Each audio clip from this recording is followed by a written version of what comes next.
Okay, we are live. Hello, America. Hello, Rochester, New York. Welcome to Seeking Context, where we bring you the backstory with firsthand accounts of life in the modern world. And I am excited to be talking with you today with artist Jessica Drenk. We are in her studio in Rochester, New York, and we're going to be learning about what it's like to work as an artist in modern America, and find out about her career and some of the fun things you get to do when you create art for a living. So welcome. Very nice to see you today. Thank you. Welcome to my studio. And so I like to start out, usually I ask people like, what is a typical day like? Like walk me through a day.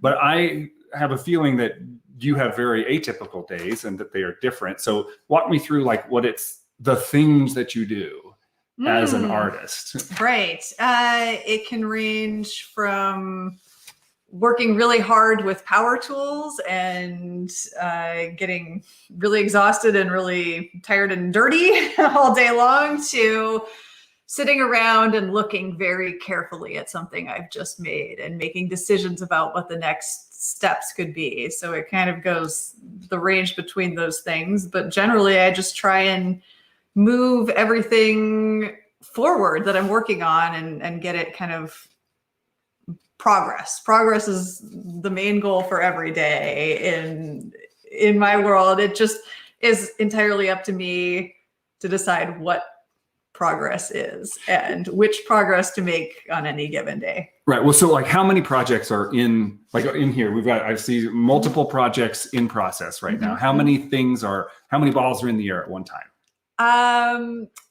Well, let's see, we could look around and count, but I usually work the way that I work personally. I know a lot of people maybe just do one kind of artwork, but my work I divide into series, and each series is often made out of a different material, and each series often has sort of its own look and its own the creation of it is maybe uses its own sort of tools that I develop or its own process that I put the materials through. My work in general starts with a material that's a man-made material that I then put through a couple different iterations of process until it becomes a shape or a texture that you might recognize as being natural. And so it's kind of flipping the man-made world on its head and making you think like that the materials that you see or that you use around you that you think of as man-made, that they are actually from nature, and there's this sort of life cycle to objects. So because of that, and because my work is so material based, I work on several series at a time, and each series I'll be developing. Maybe I have something I've been working on for 10 years. And so I know exactly how to make those pieces. And I've got 3 of them that are in progress, and they just need to get from step 15 to step 16. And that just makes sense to me. And I just will fit that in when I've got the space or the access to that tool or whatever it is. Or the weather sometimes cooperates, and that's the next step in that piece. And so in terms of like pieces that I'm working on, I don't know exactly how many, but often I'll have probably 3 to 5 series that I'm working on at any given moment. And within that series, several different pieces that I'm working on, and they're in all stages of development, from just sort of procuring the materials to work on that to doing finished work and packing them and crating them and sending them off. Okay, cool. So like right now you're working on a junk mail series. Yes, that's one of my newer series. And so I'm really excited about it because I'm developing it currently, and it's not one of those 10-year long series that I know exactly what's going on with it. This is kind of new and fresh, and I'm trying to figure out, there's a couple different ways that I could take it so that it visually looks this way or that way. And I'm trying them both and trying to see if there's one that I prefer, if there's one that just makes more sense within the context of my artwork, that sort of thing. Right. Cool. So when you're working on the junk mail series, like that's kind of all you're working on today. You're not going to also be working on the pencil series or a different medium. No, it just depends. It depends. Okay. Sometimes it's like I've got over in this corner, there's three sculptures that I'm just gluing pencils together. And those might sit there for 2 weeks and I don't touch them, but they really just need like an hour's worth of gluing today. And then they need to sit and dry. And so sometimes I'll just hit that. I'll hit like an hour's worth of work on something else. I'll hit like sometimes I just bounce around and do a little bit of something on each piece, and then it needs to dry or cure or whatever. Sometimes it's like this today is only about gluing each of these pieces of junk mail together, and it's got to all happen today because at the end of the day I shape it into the piece that it's going to be, and then it dries and I don't get another chance. So it really it's very varied. Right. Yeah, that's really interesting. So if we go back a little bit in time, like when did you decide you were going to go be an artist for your life, for your living? That's a good question. I always loved art. It was always something that I connected with. I always liked doing actually both art and craft projects and building things, making things with my hands. I always enjoyed that. And I always liked drawing and painting. But I was very practical as a child. And so I think when I was in 3rd or 4th grade, we had one of those, what do you want to be? What's your dream job kind of projects in school? And my dream job was I wanted to be an art teacher because I liked art and I wanted to be an artist, but I knew that they often didn't make much money. And so I was like, teacher, I'll be an art teacher. They have income. They have income. Yeah. Okay. Yeah. Right. So I'd say that, that I was always going to be interested in art and creating art, but it wasn't until basically the end of college when I thought that was something that I could really see myself doing permanently, potentially, if I could figure out a way to make to satisfy the practical side of me that wanted to have a career and wanted to be successful and wanted to contribute something.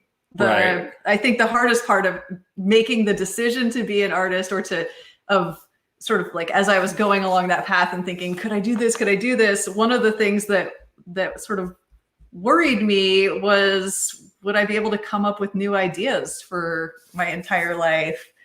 Do you just, can you come up with something that's kind of neat and then run out? Or like a guy that makes movies, exactly. Can you keep, it's like, do you have the next novel in you? Do you have the next like art series or art piece in you?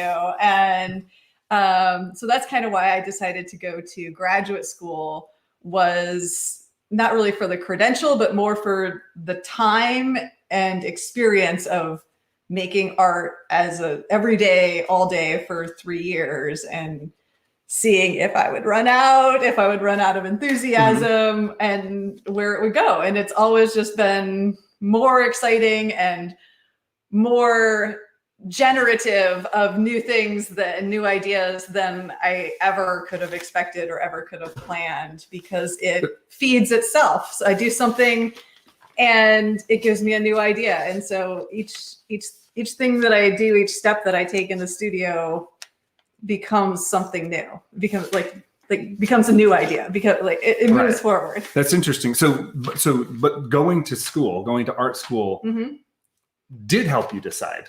It was a good thing. You're glad you didn't just go out and become an artist. Yeah, like the education itself was valuable. The education was valuable. It was the experience and the feedback for what I was doing. I mean, they were pretty hands off and let me just be in my studio making my work, and then would come in for a critique every once in a while, and we'd talk about it, and then I'd think about it and reshape my work a little bit. But it was kind of, it was art career practice for sure. Yeah, that's cool. Well, and did art school teach you what you needed to know? Or was it just a creative environment for you to find out that you wanted to do this and then you figured it out? Right. Like in terms of, what are the things they taught you in terms of like how relevant they are to what you actually do as a working artist? Well, certainly there were some skills that I picked up there. Mostly studying art history in school was really helpful. In terms of teaching, I mean, how do you teach someone how to be their own, to create their own kind of art? That's the task, and it's a really difficult one. And I think that it was helpful in that they let me do what I naturally wanted to do, and then helped me figure out how to make it better. And the process of questioning what you're doing and figuring out how to make it better, and being kind of merciless with yourself in terms of, is this good enough? They taught me to be kind of tough on myself, and to make sure I would always push myself to take things to the next level, which is incredibly important in my day-to-day in my career, because the only boss I have and the only one looking out for what I'm doing and guiding me through my career is myself. And so without being critical and having a critical eye about my artwork, I would just stop at, step 3 and never get anywhere as far as I can take something. And so I think that's maybe the most valuable part of most valuable thing I've ever learned, is just to be able to take my work further and further and further. Wow. So it seems like it's a satisfying thing to do. It is. Of course it is. It's frustrating. It's tough. There's a moment where I have something in my head that I want to make, and then I try and make it, and it does not work out. That's really rough. But in terms of something that is a lifelong inquiry into what I can create, that's like, it's the most satisfying thing you can do. It's so great. Yeah, that's really cool. Well, so let's talk about a specific project, because you did a fun project with me. Yes. So a few years ago, many years ago, we sort of collaborated in a way on a chandelier that was in my house in San Diego. And so one thing that I thought was cool about that is that, like, you brought all the pieces, and then, like, it wasn't done. You like built it on site from sort of finished raw materials that were ready to be hung. Yeah, there were parts of a piece, but there was no map for how all the parts would fit together into a whole. There was just sort of the we'll figure it out sensation. Right. We want a light structure over the table in this part of the house. And then at the end of the sort of 2 days of hanging it, you said, okay, it's time for the Is It Finished game. And I remember that, and we played the Is It Finished game for maybe an hour or two. Yeah. And then we got other people involved. So describe, what is the Is It Finished game? And is that something you have to do with every single piece? Sure. Yeah. Well, we'd spent the day putting up these pieces. It was not as a chandelier, it was very unconventional. So the idea was, it said sort of at first, like, I want some sort of shade or something around my lights, or some sort of chandelier. And I thought you meant like a funky sculptural lampshade or something like that. But eventually, like, together we developed this idea that, I'd go like, well, you mean like this? And you go, well, I think maybe more like this. I want more, and so we kind of went back and forth, and finally like got there. But when I brought all the pieces, we spent the day, we started with, okay, well, obviously some pieces have to hang in the middle right here, and some pieces should be further back and further forward. And so it made sense to sort of group them at the beginning.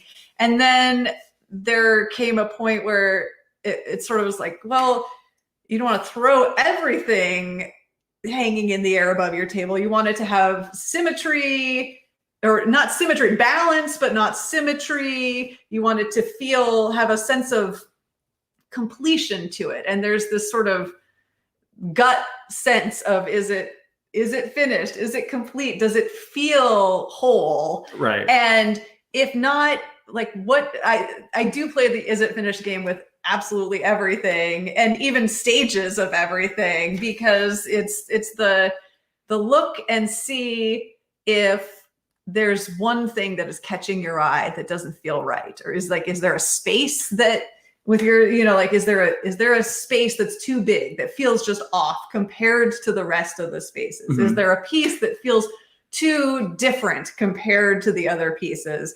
And sometimes it's okay to have differences as long as they feel like they're a part of a cohesive whole. And so we played this game for a while. I was like, what do you think? Is that thing there? Does that feel strange to you? No, that doesn't feel strange to me. Okay, well then it's not strange. How about this thing here? Yeah. And right. I play that with pretty much every piece, is and in fact, I usually will get longer to play the game. I'll put the piece on my wall downstairs and walk by it for a couple of weeks and just see, is there anything that doesn't feel right? And then one day I'll go, I'm going to cut that little corner off, and I cut the corner off, and now it feels better.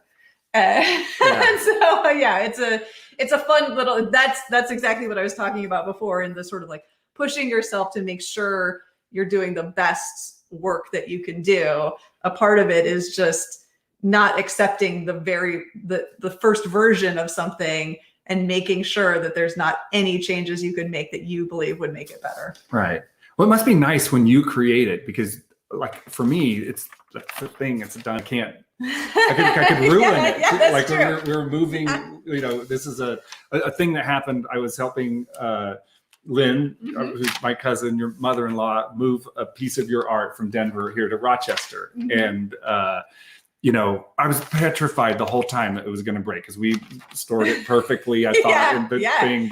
And there were fragile edges too. Yeah. And then you're like, oh, I would have just like redone part of it. I could have just sanded that off if it broke, or I could have glued it back together. There's a million ways to fix it or change it. And I just would have made sure that the change seemed right with the piece. Yeah. It's much easier when you've made it, because it feels less, the finished game, maybe you made the right choice and maybe you didn't, or maybe something happens and now just make a slightly different choice. Right. So the piece that I did was like a collaborative. I asked you to like, could we make something that's sort of like what you make for a specific space? Right. You had in mind some of my work, and then you wanted to know if that could work in that space and in that location. And yours was neat because you wanted to be hanging. And that's usually my piece. That piece usually goes on the wall. So it was a real challenge to figure out what would this look like if it was hanging from the ceiling. Yeah. Right. Yeah. Is that common? Do you get commissions for like, I need a thing for this specific space in my gallery or in my yard or my wall? There are, everything is common and uncommon. Okay. there's no set rule. A lot of people do something similar to what you did, which is that they see one of my series of work and they like that look, and then they have a wall or a space that they particularly want to have that kind of thing there. And I basically sort of do something that's similar, but I resize it and shape it for that location so that it feels appropriate on the wall. It's like you get to choose how big it is, and then it really feels like a part of your room that way. Right. But I've also done a commission. I did a commission for the Macallan, the Scotch brand, and they saw my work and they saw that I work with unusual materials and different kinds of man-made materials. And they had a project where they wanted a sculpture made out of one of the barrels that they aged their Scotch in. Well, that sounds fun. And I love Scotch. So I was totally in. Right. Just give me 2 cases. Yeah. So they had me come up with an idea. What would you do for an outdoor sculpture based on if we sent you a barrel? And I came up with this idea and sent them a drawing, and it was unlike anything I'd ever done before.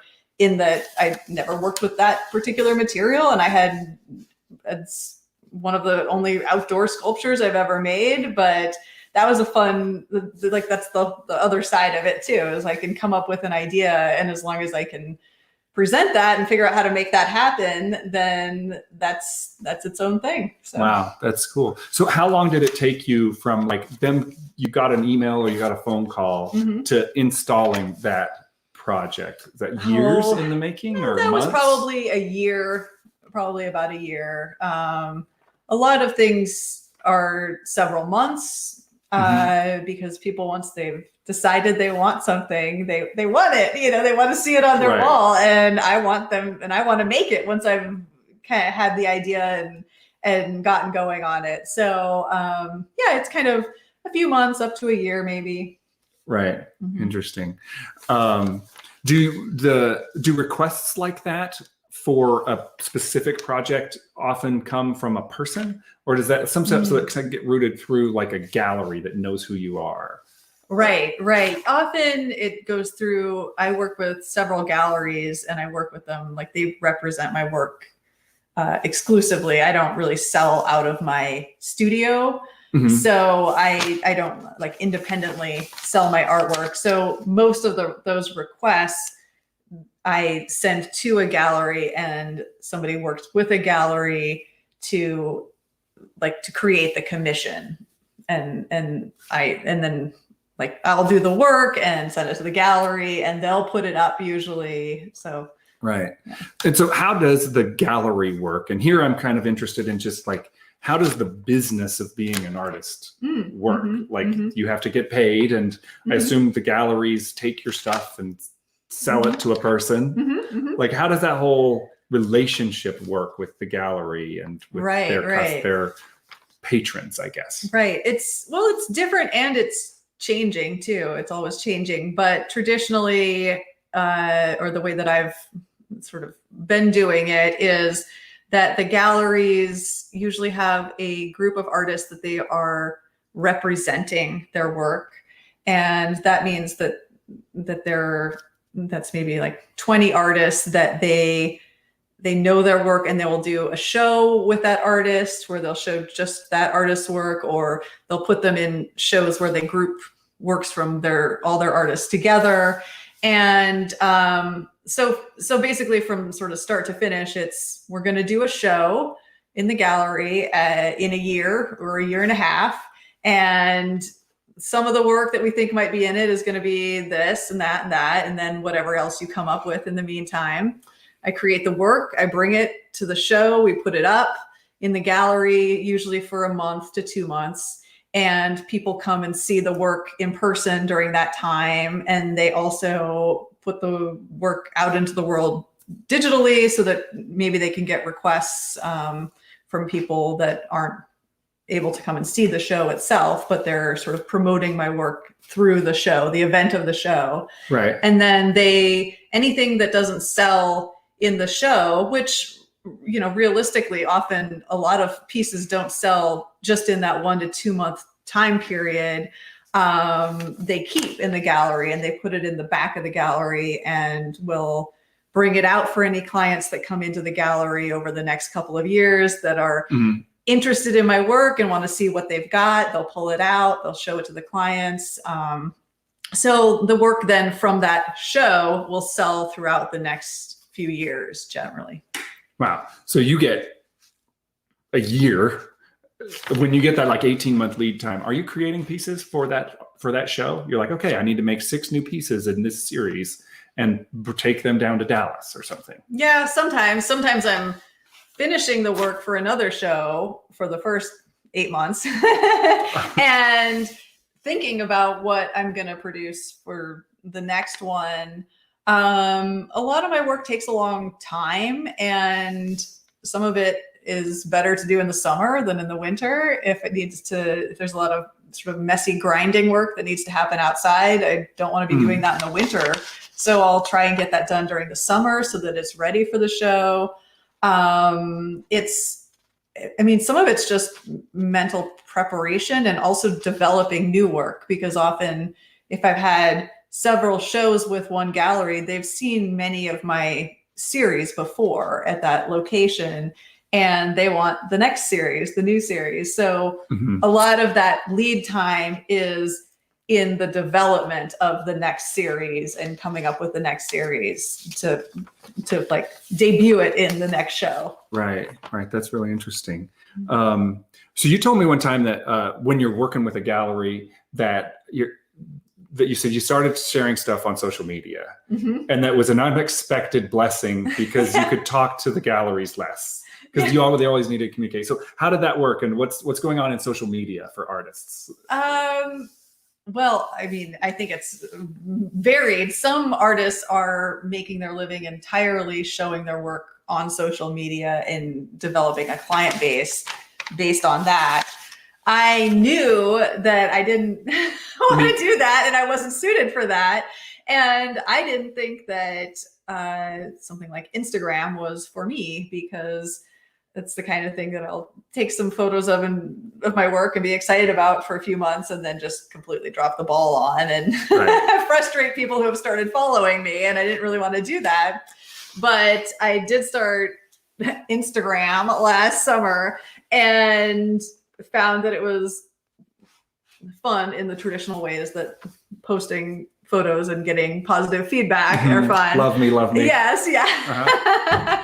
But had a real benefit in that I could, instead of sending images of what's going on in my studio to my galleries so that they get a sense of like how things are developing, because they're in another town and they don't know, they don't get to come to my studio all the time and see. This is basically their opportunity to see how things are going in my studio and what I'm working on. And sometimes I'll put up an image and a gallery will say, oh, I love that. Please, finish it and send me the finished photo right away. Wow. We're excited. I think I have a client for that piece or something like that.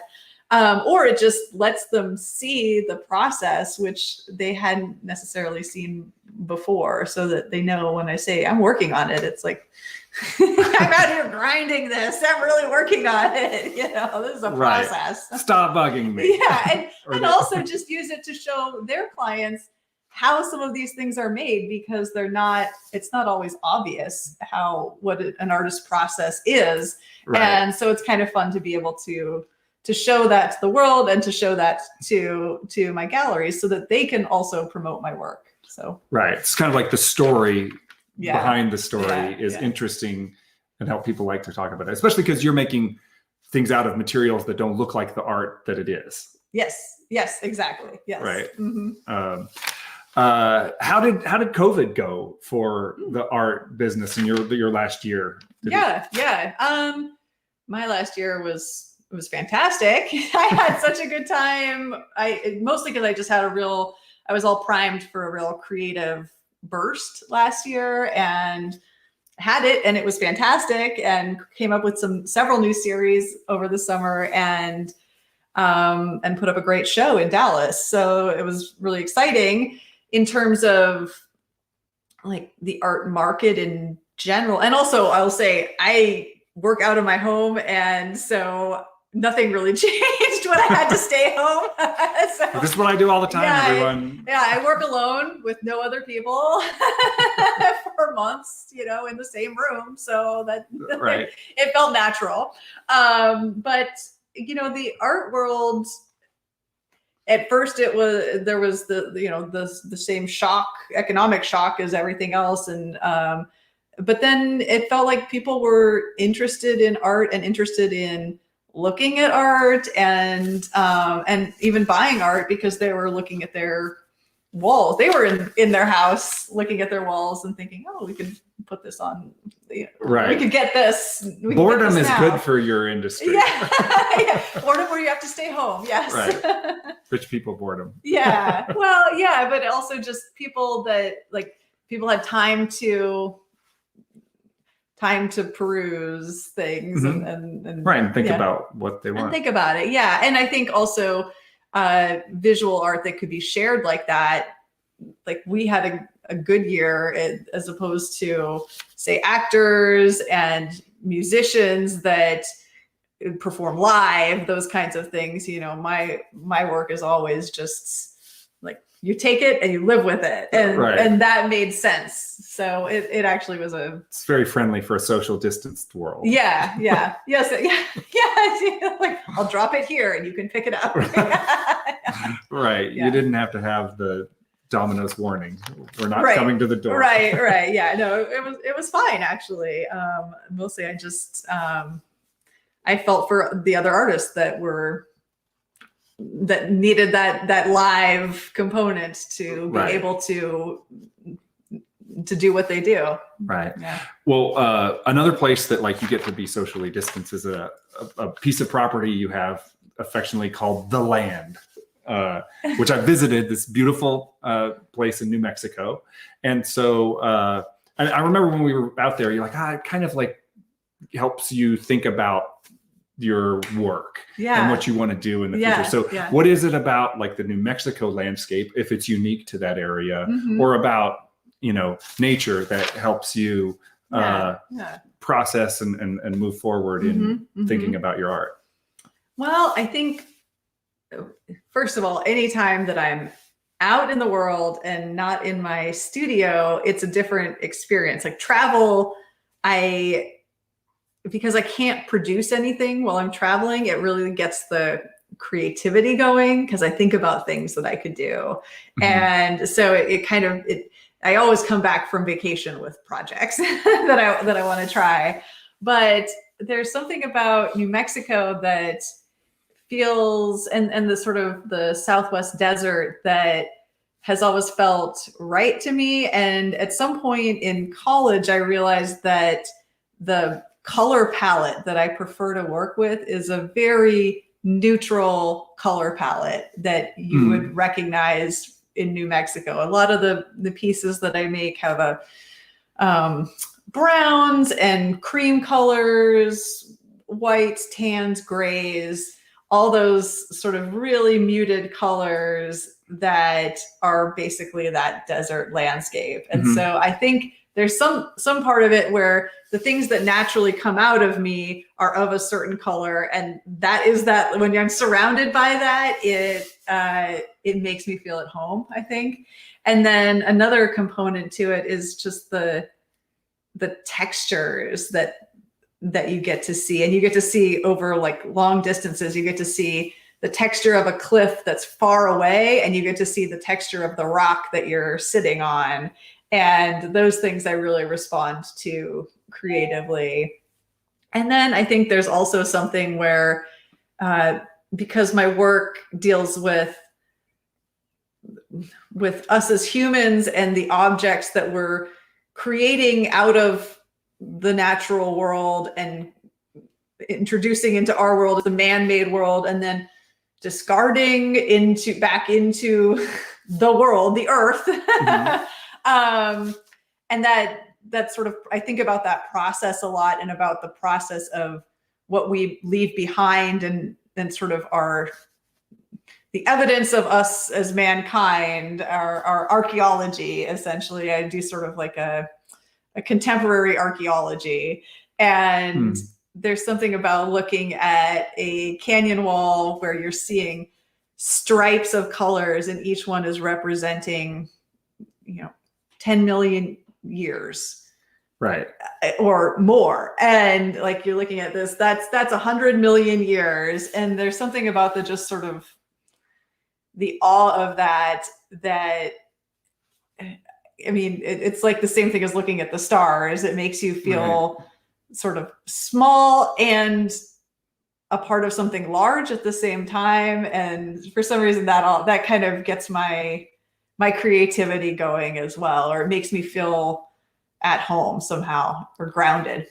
Yeah. I mean, I see that now that you describe it in the piece that's downstairs on your table with the junk mail. Yeah. It looks like a geological formation with tans and layers of history. Yeah. And I'm sure it's no coincidence that I've been making that series and started that series the year after I bought that land and went and started hanging out there, because I was looking at those layers of rock, and then I was seeing junk mail, COVID hit, and I thought, oh, what am I going to do for materials? I don't want to go out into the world and procure my materials. And I was seeing junk mail pile up in my recycle bin, and it was kind of layered. And I just thought, oh, it'd be cool if you could just cut through those layers. What does it look like in profile? What would that look like? And just started experimenting. And so the things that I've been looking at are coming out in my work. And that's always been the case for me, that nature is inspiring to me, in that I think I just sort of, I like to go out, I like to see, I like to look carefully at things, and like any sort of little texture or wide vista, and that sort of imprints on me. And then every time I make something, some bit of that might come out in the shapes or textures that I'm creating. Right. That's kind of amazing. Is that series? Have you sold or shown? Yes. That was at the end of last summer. Okay. And are people receptive to it? Oh yeah. Is getting a warm reception to the concept? It's just so wild to see something like I really changed the material. And so at first you don't necessarily know what you're looking at. And then you can go up and look and see little snippets of a catalog or some bill or something like that. And so I think people always respond to something that they know, but they didn't know that they were looking at it. You know, they're looking at a material and they think it's one thing, and then they get closer and now no, it's something entirely different. And I've never seen it that way before. The surprise is part of your appeal, I guess, to some people. Well, it's a fun part of my work.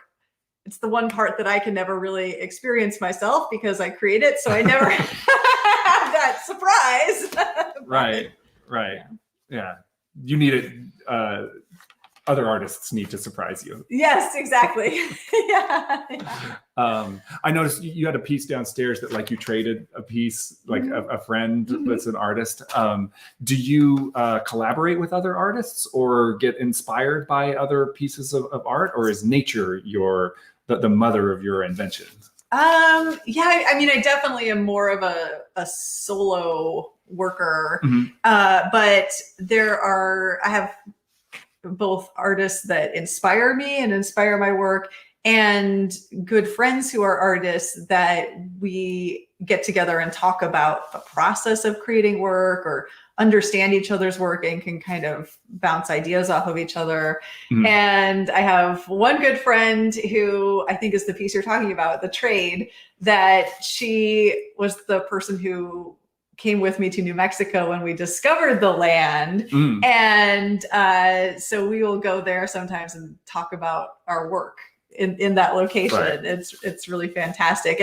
And sort of, so then the creativity is coming, and then there's a collaborative sort of idea making. And we did do a collaboration piece together after we started going there. So that's cool. A little bit. Yeah. Often it's more in the idea that there are other people experiencing the same woes as a creative as you. The suffering. The suffering, or just the excitement over things. You know, I get excited over things that other people do not. And so sometimes it's nice to have somebody that can see with that, see the value in something the way that I would see it. They get it. Yeah. Right. Well, you do have some help. Like you have an assistant, and your parents sometimes help. I think your husband David sometimes helps with. He carries everything more times than he'd like. Down to the garage, up to the studio, down to the garage. Yeah. Okay.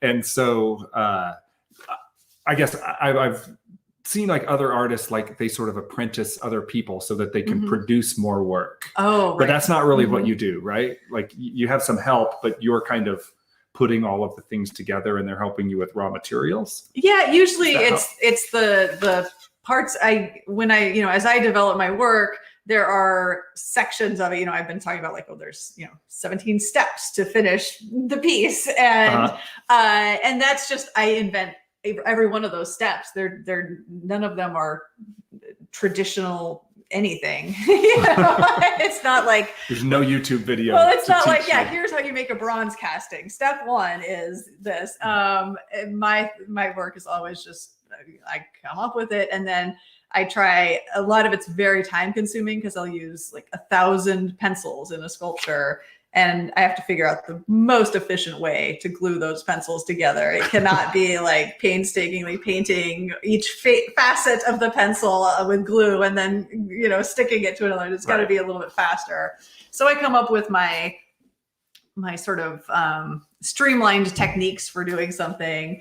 And sometimes a task will just be like brushing a clear coat on the outside of 1,000 little things. And my mom will come and do that for me. And I'll sort of show you, here's how you do it. And then she just gets to work on it. And it's the same. My assistant often is like a little more involved in the creative part.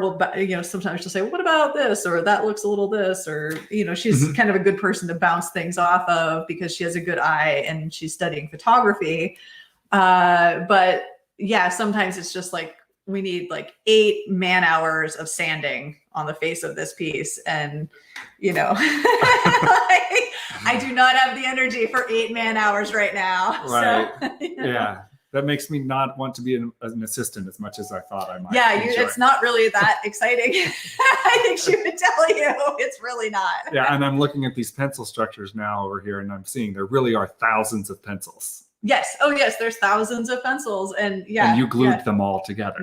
Yep. Absolutely. I can't even imagine how that happened. Yeah. Yeah. It's because of Mom.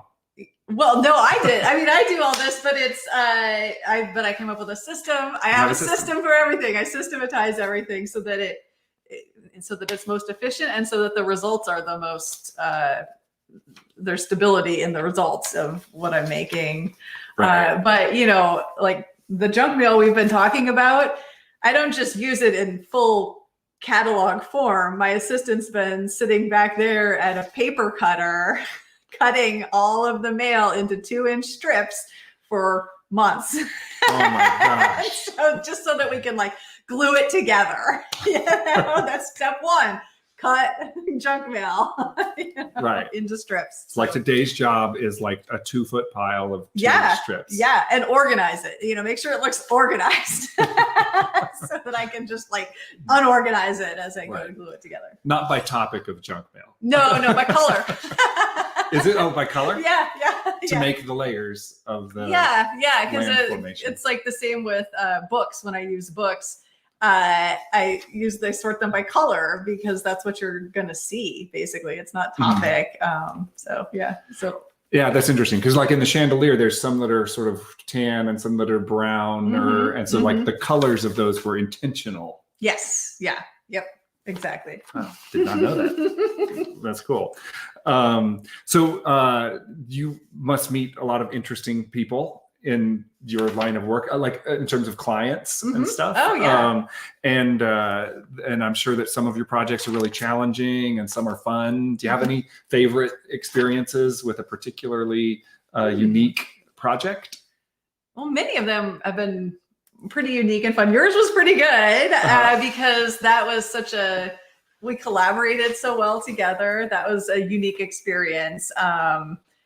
There have been other projects. I had a great one where I got to, some of it's the travel. I get to go and install the work on the wall where it will live because I have some pieces that are made out of 1,000 little pieces of book sculptures that then I pin individually to the wall. So it's like 1,000 pins going into the wall, and there's no map for it. I do it sort of as it goes up. And so I just go that usually I'll travel with my box of little book pin pieces, and I will put it up in somebody's home or whatever like location that they've got over the course of a day. And that's always fun just because I get to connect with where it will be, and people love to see the pieces going up.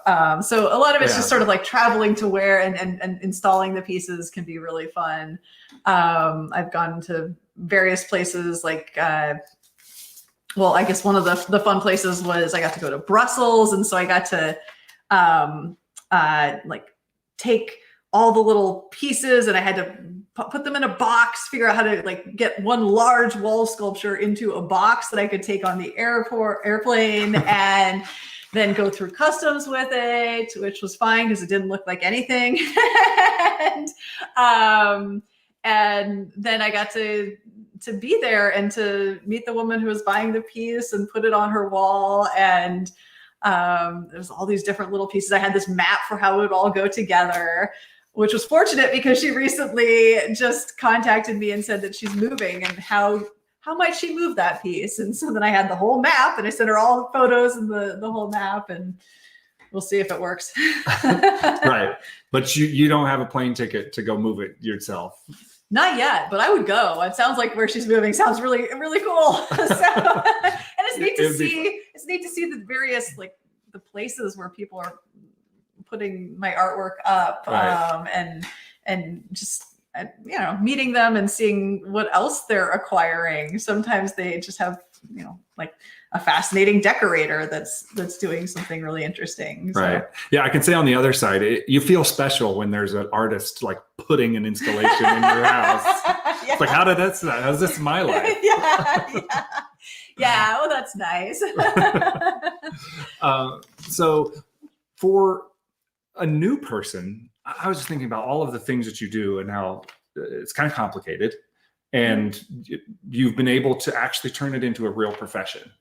Oh yeah, isn't that great? But like you actually are earning. It's not like this is a side job. No. And I assume for a lot of artists, that's kind of a side thing that they do, but many of them not. Like for a person going into art school or thinking about it, like, is it a realistic career choice for a normal person? Oh, I don't know. I think to be an artist, to make a living as an artist, you have to do something unique and something special that all different kinds of people will find engaging in some way. And so that's one thing, but there's also there's many different ways to make art a part of your profession. You can be an art teacher, like I dreamed of being. You can use those skills in a different way. I know at least one person that I went to school with is a tattoo artist, and that so like she's using her skills in that way. And she was in your MFA program. Yeah. And I don't know. I think I'm not sure that it's a realistic thing, honestly, but I also know that people who are creative in creating art and who have, I guess I'd say not business savvy, but some amount of the ability to create something in a non-art context, like a business, can do very well and can come up with ways to use their particular skill set to the best advantage. Right. With whatever that might be. And I've met so many artists that are doing all different kinds of things, or are doing their art and a version of their art that is for the specific purpose and that pays the bills or something like that. So right. Yeah. It's a tough one though, because it's like the opposite of, you go to med school, you're going to be a doctor. Right. And the income that's going to happen. Yeah. It's a very defined path. And for art, it is it's like the least defined path you could possibly, you have to lay every stone of that path yourself and hope it is going somewhere. Well, your parents are pretty supportive, but were they skeptical, or did they say, well, get the degree so you can be a teacher? Oh gosh. Yeah. I know they were always really supportive, but I think that it was when I got my not my MFA, but my college degree, and some of my professors went up to my parents at our senior show and told them that I was talented and that I could do this. I should go to art school or something. That was when they kind of went, okay, she's got somebody who knows something about this, like thinks that she's got something. So that was a little bit of validation. That was a big moment for my mom, I'm sure. That's coming out of your undergrad. Yeah. Before you went to spend a bunch of money getting an MFA. Yes. But I think that, I think they just are kind of in awe of the fact that it's worked out because they've seen it every step of the way. And there have been so many places where it could have kind of fizzled out or just not quite gone that way. And so I think we're all kind of impressed and surprised that it's worked out. Right. Well, I can tell you, like, as an entrepreneur and just being in the business world after I left the military, like the roller coaster of my experience is textbook. Do you experience that in your career? Like you feel like, oh, I'm failing, or this part of my constantly. And my husband and I just refer to the whole thing as like a roller coaster, because you're either like, you've just opened this amazing show and you're getting great feedback and there were some sales and things are like, you're on top of the world. And then, like 4 months later, you've been in your studio for 3 months and not a lot's happened. And you're worried that you're not going to come up with something good again. And some of the sales haven't been happening like you thought they would. And it's like you're either you feel incredibly rich or incredibly poor, or you feel like there have been several times where I've just thought, well, maybe this is it. This is, end of your career. Yeah, this might be it. I don't know. like it's gone well. I'm happy with what's happened, but this might be the end. And then something kind of comes back around and rejuvenates things, but you never know. You could just not. And so, it really keeps you on your toes. You do have to be willing to weather all the ups and downs and the question marks. It's not for somebody who feels like stability is the most important in the career. What careers for you questionnaire? Like, is stability important? Is like it has to be a no. No Venn diagram overlap with somebody that needs stability. Well, you get some stability because your husband David has a good job. Do you think you could have done it without a partner that like helped to make you feel secure financially? Would you still have just gone for it? I don't know. I mean, the other half of that is that he was my biggest sort of emotional support too as I was getting started. It was not just financial, but he was the one who was like, you should just, I was getting my master's and thinking, what am I going to do next year? Well, I could substitute teach, or I could do this, or I could do that. And I was thinking of all these practical things. And he was like, why don't you just try doing art? try do that, the thing that you're trained for and really good at, do that. Right. And so that was like, I think it's both the financial and the emotional support. I think both of those things are really helpful to have. I probably could have gotten by for a while with a second job or something like that without that help. But it's the sort of like having somebody believe in you makes a big difference in terms of what you're willing to endure and for how long, and in your belief in yourself. And so I'd say that like both of those types of support are really helpful. I truly, there's no way to know if I could have done it without them, but things like lined up really well. Did it take years? Like how long was it after finishing your MFA before you realized I'm an artist with a living? Yes, that was the best time. It was years, but I was anticipating it was going to take much longer. Because I'm practical. And so my only career goal in life ever was just that I wanted to be able to make a living making my work full time. That was my only career goal. And that felt like realistic for a long career. Like eventually I could get to the point where I could make a living doing it. And I think probably because I was comfortable sitting in that place for a while and working towards it, and I got lucky at different times.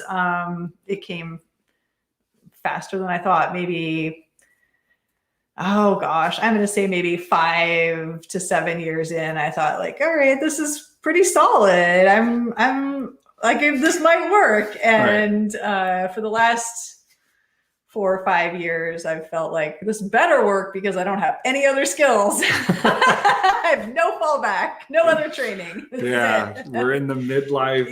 Like you're not quite as advanced as I am. I cannot be retrained. So that's it. It's like full commitment. Right. Well, so for somebody at the start of that journey, any advice on like from your perspective? Oh yeah. I think, oh my gosh, and some of the best is what we were talking about at the very beginning of this about being sort of hard on yourself, or like being your own standard bearer is one of the, or like controlling your own standards. So like making sure that your work is as good as it can get. That's always going to be your job. And so developing that sense for yourself is really important. Because nobody's going to tell you that your work isn't good enough. They're just going to not buy it or support it or take you in their gallery or something like that. So you have to figure out how to make it good. I think another thing is just being willing to dream and set goals, but not be too particular about getting there. That like goals are for getting you moving rather than getting you to a location, because a lot of times I've set goals for I want to be represented by a gallery. I want to get a gallery that will give me a show. And the way that occurred was not the path that I was planning. And so it's sort of more like a put yourself out into the world with a vague goal, and all of your work and all of your heart and everything, like throw everything you've got at it, and then see what happens and react to that. And also like just in art, and I think in so many things in life, it's a matter of putting everything you have into it, like every ounce of your energy and your time and your love and your passion, like all goes into your work, and that makes it work. That makes it good, you know? So those are some of the things. And then I think the other thing is just to take advantage of every opportunity that you get, and to really give it your all. And anytime anybody ever gives you an opportunity, or anytime anybody is supportive of you, you know, be as thankful as possible. And you know, if they ask for 10, give them 15, or like do sort of just try, even if you don't think that that's going to lead to something. I've shown my work in places that were not necessarily, I don't know, it didn't seem like it was like going straight to success to show your work there, but somehow that made a connection or two that then eventually led somewhere that was positive. So, it's sort of the reverse of don't burn your bridges, is like don't prejudge opportunities, and because you just never know what's going to lead to something positive. So relationships matter. Relationships matter. Yeah. Yeah. And also just like keeping your personal standards high for your work, but not necessarily inflicting that upon other people, or not, like right. I don't have to be in the fine art gallery in New York. You can't, your first show can't be a museum show every time. It's you've got to work towards things, and success comes in like tiny little increments, and it all builds on itself, and it kind of starts rolling at a certain point. So like there's some point where it feels like everything that you're doing is not really getting you very far, but then that kind of starts to accumulate, I guess, and become something more. And art's really difficult because you can go to a museum and you can see examples of success right there. And technically you are capable, like you have oil paints and canvas, you could make a masterpiece, and so that kind of starts to like weigh on you. And instead you just have to sort of start somewhere and do the best you can and keep going every time, like trying to do the best you can. Right. And eventually you are making those pieces and people are seeing them and responding to them. It just takes a long time. Right. Well, so to close out, like, so do you have a grand vision for the next 5 years, the next 10 years, or is it just, I'm incrementally stepping forward into this next quarter and that's how it goes? It's incremental. Yeah. I don't have a grand vision. I mostly am just so excited looking back at what I've been able to create that I never would have dreamed that I would have made any of those things. It's not like I sat back and thought, well, this is what it's going to be. And it's all been so exciting and so fun and just unexpectedly cool at every step that I'm mostly just excited to see what happens in the next 5-10 years. Just to find out. Just to find out. Living, it's gonna be a hoot, whatever it is. Well, that's great. So for closing, so if people want to see what you do, jessicadrenk.com, right? Yep, that's my website, and that's where you can see all of my finished pieces in the series that I've been talking about. And then if you want to see some more of what's going on in the studio and the sort of how I make things and what I'm kind of doing on a day-to-day basis, I've got the Instagram account that's just Jessica Drenk. Right. I assume the tours and podcast interviews aren't open to the general public. No, indeed. Okay. Well, I feel very special. Well, and like if I wanted to see your stuff in a gallery, are you in all over the country? How would I find out what galleries you're in? Yeah, on my website, jessicadrenk.com, there's a list of the galleries that I work with. And so you can then go to their websites. I also have a calendar of upcoming events that's probably not exactly updated. But you can see if there's a gallery in your area. Cool. Yeah. All right. Well, thanks for chatting with me. Really interesting to learn about your career. And I do feel genuinely privileged to have an art piece in my place in San Diego and to see where the magic happens. Thank you so much. I just love that you appreciate what I do. Anytime that anybody connects with my artwork, it feels so special. And I just feel like it's a gift. It's great. Well, I feel very lucky. So, all right, thanks. That's it for this week. And kind of like art, I don't even know who my next guest is. Day to day, so, man. We're going to find out what happens next week on Seeking Context, including who the person is that I'm going to be talking to. So we'll see you guys then. Bye.